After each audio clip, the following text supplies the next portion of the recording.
CMR ఇప్పుడు మరింత వైభవంగా విశాలంగా మన ఉప్పల్లో grand reopening 28 March. Delhi liquor కేసులో రోజుకొక మలుపు తిరుగుతోంది. ఈ కేసులో ఆరోపణలు ఎదుర్కొంటున్న బీఆర్ఎస్ ఎమ్మెల్సీ కవితను ఈడీ అరెస్టు చేయగా 10 రోజుల కస్టడీ తర్వాత ఆమెకు న్యాయస్థానం 14 రోజుల రిమాండ్ విధించింది. దీంతో కవితను తిహార్ జైలుకు తరలించారు. మరోవైపు కవిత దాఖలు చేసిన మధ్యంతర బెయిల్ పిటిషన్ ఏప్రిల్ 1న విచారణకు రానుంది. తనకు 16 ఏళ్ల కొడుకు ఉన్నాడని, అతని పరీక్షల షెడ్యూల్ విడుదలైందని, తనకు మధ్యంతర బెయిల్ ఇవ్వాలని కవిత న్యాయస్థానాన్ని కోరారు. ట్రయల్ కోర్టు రిమాండ్ విధించాక కవితను తిహార్ జైలుకు తరలించారు అధికారులు. అక్కడ కవితకు ఖైదీ నెంబర్ 666ను కేటాయించారు జైలు అధికారులు.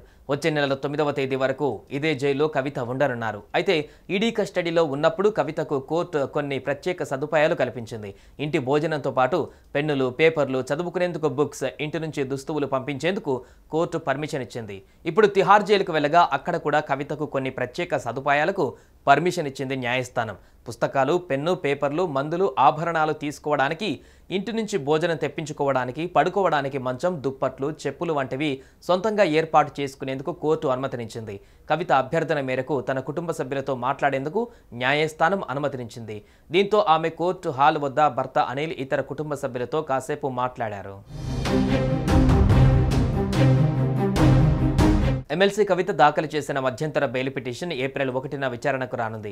తనకు కొడుకు పరీక్షల షెడ్యూల్ విడుదలైందని, తనకు మధ్యంతర బెయిల్ ఇవ్వాలని కవిత న్యాయస్థానాన్ని కోరారు. తాము రెగ్యులర్ బెయిల్ పిటిషన్ కూడా దాఖలు చేశామని, ఈ విషయంలో సుప్రీంకోర్టు ఉత్తర్వులు కూడా ఉన్నాయని కవిత తరపు న్యాయవాది విక్రమ్ చౌదరి కోర్టు దృష్టికి తీసుకువచ్చారు. అయితే బెయిల్ దరఖాస్తుపై సమాధానం ఇచ్చేందుకు తమకు కొంత సమయం కావాలని ఈడీ తరపు న్యాయవాదులు కోరారు. దీంతో కవిత దాఖలు చేసిన మధ్యంతర బెయిల్ పిటిషన్పై ఏప్రిల్ 1న విచారణ జరుపుతామని, ఆలోపు ఈడీ సమాధానం ఇవ్వాలని కోర్టు ఆదేశించింది.